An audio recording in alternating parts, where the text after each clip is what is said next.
아침에 이것 한 스푼만 바꿨을 뿐인데 몸이 달라졌다는 사람들이 늘고 있습니다. 무릎이 쑤시고 손가락이 뻣뻣하며 아침마다 피로가 풀리지 않는다면 단순한 노화 때문이 아닐 수 있습니다. 많은 분들이 나이가 들어서 그렇다고 생각합니다. 관절염은 어쩔 수 없다고 포기합니다. 하지만 중장년 이후 갑자기 통증이 늘어나는 데에는 분명한 공통 원인이 있습니다. 그 원인은 바로 몸속에 조용히 쌓여있는 만성염증입니다. 만성염증은 소리도 없이 천천히 관절과 근육, 혈관을 망가뜨립니다.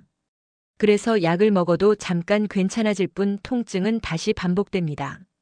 그렇다면 여기서 한 가지 질문을 드리겠습니다. 왜 젊을 때는 멀쩡하던 관절이 중장년 이후 갑자기 아파질까요? 왜 아침에 일어나면 손이 굳고 무릎이 뻣뻣해질까요? 그 답은 바로 아침에 처음 하는 습관에 있습니다. 아침 첫 섭취는 몸속 염증 반응을 결정하는 중요한 신호가 됩니다. 오늘 영상에서는 아침에 이것 한 스푼으로 몸속 염증을 조용히 낮추는 방법을 알려드립니다. 이 습관은 무릎 통증과 관절 불편을 완화하는 데 큰 도움이 됩니다. 특히 관절염이 있거나 진통제에 의존하고 계신 분이라면 반드시 끝까지 보셔야 합니다. 약이 아니라 습관으로 몸을 바꾸는 방법을 지금부터 함께 확인해 보시기 바랍니다. 좋아요, 구독은 큰 힘이 됩니다. 만성염증이 무서운 진짜 이유는 통증 그 자체가 아닙니다. 염증은 몸이 늙기 시작했다는 가장 이른 신호입니다. 통증은 느껴지지만 염증은 대부분 조용히 진행됩니다. 그래서 많은 사람들이 염증이 쌓이고 있다는 사실을 모른 채 생활합니다. 이 만성염증은 관절에서만 문제를 일으키지 않습니다. 몸속을 돌아다니며 혈관벽을 손상시키고 심혈관 질환의 위험을 높입니다. 뇌로 가는 혈류에도 영향을 주면서 기억력 저하와 치매 위험까지 연결됩니다. 즉 관절염과 심장질환 그리고 치매는 서로 따로 생기는 병이 아닙니다. 이 모든 문제의 공통 출발점이 바로 만성염증입니다. 그렇다면 왜 약을 먹어도 증상이 반복될까요? 대부분의 약은 통증 신호만 잠시 차단할 뿐 염증의 원인을 해결하지 못합니다. 그래서 약효가 떨어지면 통증은 다시 돌아옵니다.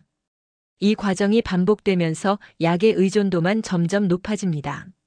하지만 염증은 약보다 생활 습관의 영향을 훨씬 많이 받습니다.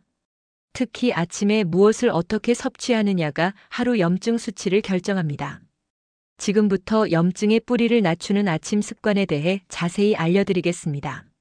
아침 공복이 중요한 이유는 단순히 배가 비어 있기 때문이 아닙니다. 우리가 잠을 자는 동안에도 몸속에서는 염증 반응이 계속 진행됩니다. 낮 동안 쌓인 피로와 스트레스, 잘못된 식습관의 영향이 밤새 정리되지 못하고 남아 있습니다. 이 과정에서 염증 물질은 관절과 근육, 혈관 주변에 그대로 쌓이게 됩니다. 특히 중장년 이후에는 이 염증을 스스로 정리하는 능력이 크게 떨어집니다. 그래서 아침에 일어났을 때 몸이 뻣뻣하고 무겁게 느껴지는 것입니다. 바로 이때가 염증을 낮출 수 있는 가장 중요한 시간대입니다.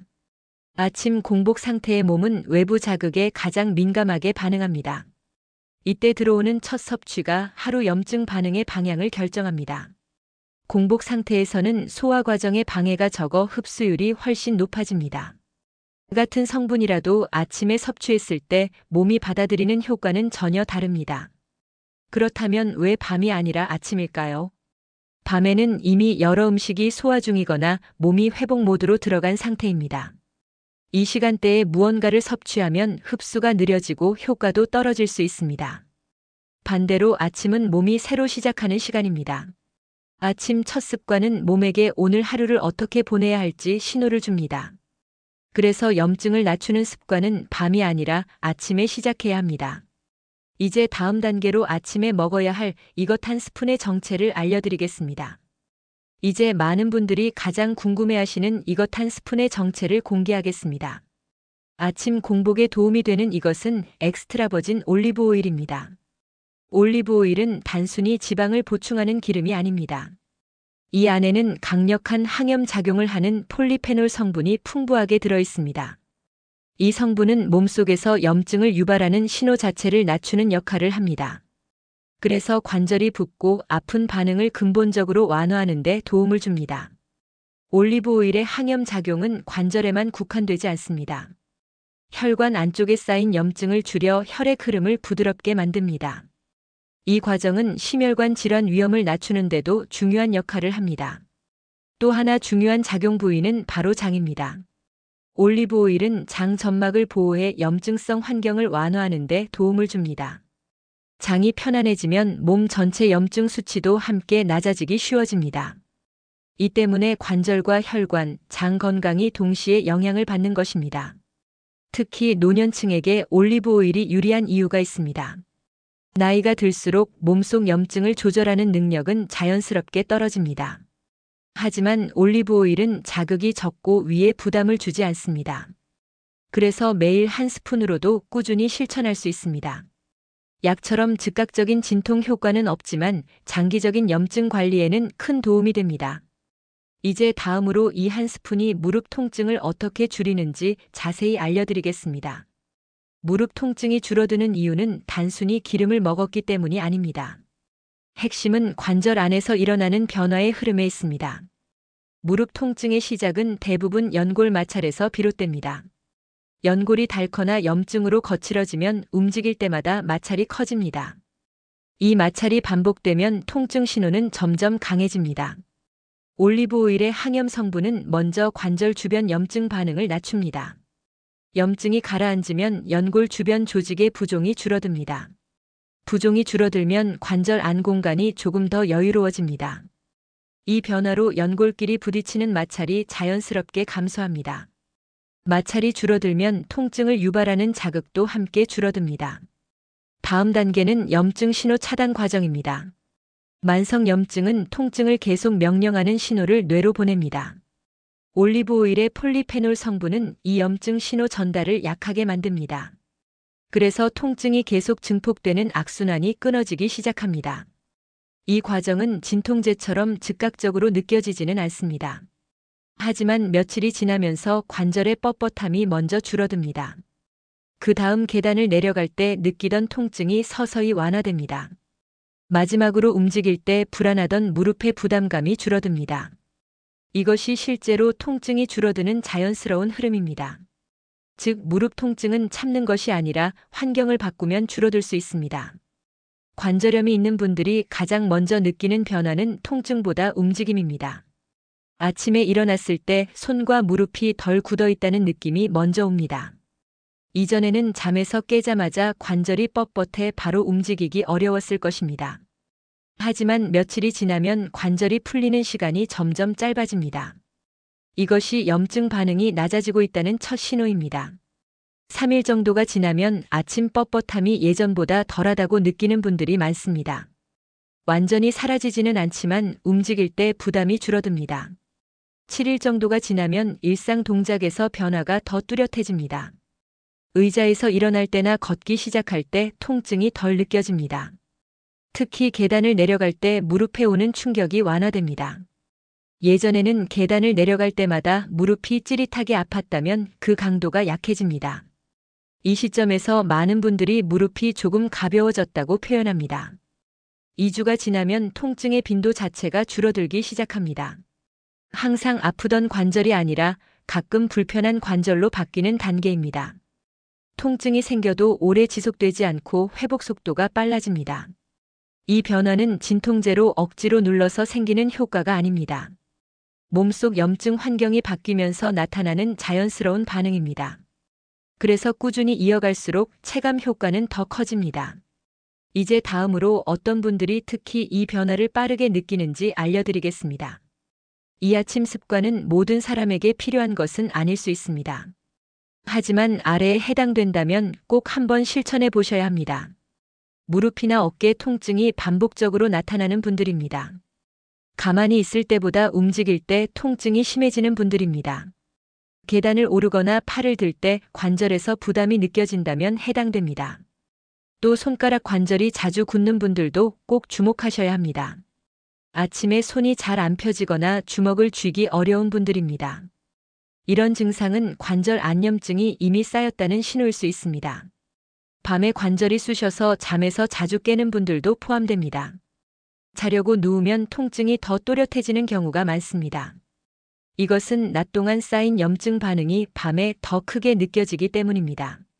충분히 자도 피로가 풀리지 않는 이유도 여기에 있습니다. 그리고 진통제에 점점 의존하고 계신 분들이라면 더욱 필요합니다. 약을 먹지 않으면 하루가 불안한 상태라면 몸의 경고 신호일 수 있습니다. 진통제는 통증을 잠시 가릴 뿐 염증의 뿌리를 해결하지는 못합니다. 그래서 시간이 지날수록 약의 빈도와 용량이 늘어나는 경우가 많습니다. 이 아침 습관은 약을 대체하기보다 약에 의존하지 않도록 돕는 방법입니다. 통증을 억누르기보다 몸의 환경을 바꾸는 선택입니다. 해당되는 항목이 하나라도 있다면 지금부터 시작해 보셔도 늦지 않습니다. 아무리 좋은 습관이라도 잘못하면 오히려 역효과가 날 수 있습니다. 그래서 지금부터는 절대 하면 안 되는 섭취 실수를 알려드리겠습니다. 첫 번째 실수는 너무 많이 먹는 경우입니다. 많이 먹을수록 효과가 커질 것이라고 생각하는 분들이 많습니다. 하지만 과도한 섭취는 오히려 소화 부담을 키울 수 있습니다. 기름은 몸에 필요한 만큼만 흡수될 때 가장 효과적입니다. 한 번에 많이 먹으면 위장 불편이나 속쓰림이 생길 수 있습니다. 그래서 하루 한 스푼이면 충분합니다. 두 번째 실수는 잘못된 타이밍입니다. 아침 공복이 아닌 상태에서 섭취하는 경우입니다. 식사 후에 먹으면 다른 음식과 섞여 흡수율이 크게 떨어집니다. 특히 밤에 섭취하는 것은 효과를 기대하기 어렵습니다. 밤에는 몸이 회복과 휴식 모드로 들어가기 때문입니다. 이 습관은 반드시 아침 첫 섭취로 지켜야 합니다. 세 번째로 가장 중요한 주의점은 특정 약과 함께 복용하는 경우입니다. 혈액을 묽게 하는 약을 복용 중인 분들은 특히 주의가 필요합니다. 또 위장 관련 약을 복용 중이라면 반드시 시간을 나눠야 합니다. 약과 동시에 섭취하면 약 효과에 영향을 줄 수 있습니다. 이런 경우에는 담당 의사나 약사와 상의하는 것이 안전합니다. 이 습관은 보조적인 관리 방법이지 치료를 대신하는 것은 아닙니다. 그래서 자신의 몸 상태를 고려하며 신중하게 시작하는 것이 중요합니다. 이 기본 원칙만 지켜도 불필요한 부작용은 충분히 피할 수 있습니다. 아침에 이 습관의 효과를 높이려면 몇 가지 조합을 함께 지키는 것이 중요합니다. 첫 번째는 물의 온도입니다. 차갑지 않은 미지근한 물이 가장 좋습니다. 너무 차가운 물은 위장을 자극해 흡수를 방해할 수 있습니다. 반대로 너무 뜨거운 물도 영양 성분을 손상시킬 수 있습니다. 미지근한 물은 위와 장을 부드럽게 깨워 흡수 환경을 만들어줍니다. 두 번째는 함께 먹으면 좋은 음식입니다. 이 한 스푼 뒤에 간단한 단백질 식사를 곁들이면 도움이 됩니다. 예를 들어 달걀이나 요거트 같은 음식이 좋습니다. 단백질은 염증 회복 과정에 필요한 재료를 공급해 줍니다. 또 소량의 채소와 함께 먹으면 장 부담을 줄일 수 있습니다. 세 번째로 꼭 피해야 할 음식이 있습니다. 아침에 당분이 많은 음식은 피하는 것이 좋습니다. 설탕이 많이 들어간 빵이나 음료는 염증 반응을 다시 자극할 수 있습니다. 이런 음식은 아침에 올린 염증 수치를 다시 높여버립니다. 그래서 이 습관과 함께 먹으면 효과를 떨어뜨릴 수 있습니다. 정리하면 미지근한 물과 함께 시작하고 단백질 위주의 가벼운 식사를 선택하는 것이 좋습니다. 그리고 당분이 많은 음식만 피해도 체감 효과는 훨씬 달라집니다. 이 작은 차이가 하루 염증 관리의 방향을 바꿉니다. 이제 가장 중요한 7일 실천 가이드를 알려드리겠습니다. 이 루틴의 핵심은 많이가 아니라 꾸준함입니다. 하루 섭취량은 딱 한 스푼이면 충분합니다. 아침 공복에 한 스푼을 기준으로 합니다. 그 이상을 먹는다고 효과가 빨라지지는 않습니다. 오히려 위장 부담만 늘어날 수 있습니다. 첫째 날에는 몸의 반응을 관찰하는 것이 가장 중요합니다. 속이 불편하지 않은지 확인하면서 천천히 시작합니다. 3일 차가 되면 아침 뻣뻣함이나 관절 긴장이 달라졌는지 살펴봅니다. 이 시점에서는 큰 변화보다 작은 차이를 느끼는 단계입니다. 7일 차가 되면 몸의 전반적인 반응이 조금 더 분명해집니다. 통증의 강도나 빈도가 줄었는지 스스로 점검해 보셔야 합니다. 그렇다면 언제까지 먹어야 할까요? 이 습관은 단기 치료가 아니라 관리용 루틴입니다. 그래서 최소 2주 이상은 유지하는 것이 좋습니다. 2주 정도 지나면 몸이 새로운 염증 기준에 적응하기 시작합니다. 하지만 매일 쉬지 않고 계속 먹어야 하는 것은 아닙니다. 3주에서 4주 정도 실천했다면 잠시 휴식기를 가지는 것도 좋습니다. 보통 일주일 정도 쉬면서 몸 상태를 다시 확인합니다. 통증이 다시 올라온다면 루틴을 재개하면 됩니다. 이렇게 실천과 휴식을 반복하는 것이 가장 현실적인 방법입니다. 약처럼 끊으면 안 되는 것이 아니라 몸의 반응에 맞춰 조절하는 습관입니다. 이것이 오래 유지할 수 있는 진짜 건강 루틴입니다. 오늘 이야기의 핵심은 단 하나입니다. 이것은 약이 아닙니다. 몸을 바꾸는 작은 습관입니다. 통증을 억지로 눌러서 버티는 방법이 아닙니다. 몸속 염증 환경을 천천히 바꾸는 선택입니다. 그래서 하루 이틀의 변화보다 꾸준함이 중요합니다. 지금 당장 큰 효과를 기대하지 않으셔도 괜찮습니다. 대신 7일만 실천해 보시기 바랍니다. 딱 7일이면 몸이 보내는 신호가 달라집니다. 아침 뻣뻣함이 줄어들었는지 확인해 보세요. 계단을 내려갈 때 무릎이 어떤지 느껴보세요. 밤에 쑤시는 통증이 줄었는지도 살펴보시기 바랍니다. 몸은 거짓말을 하지 않습니다. 변화가 있다면 그 습관은 계속할 가치가 있습니다. 이 영상이 도움이 되셨다면 좋아요를 눌러주세요. 구독하시면 중장년 건강에 꼭 필요한 정보들을 계속 전해드립니다. 알림을 설정하시면 놓치기 쉬운 중요한 습관들을 바로 받아보실 수 있습니다. 약이 아니라 습관으로 건강을 지키는 선택, 지금 바로 시작해 보시기 바랍니다. 끝까지 시청해 주셔서 감사합니다.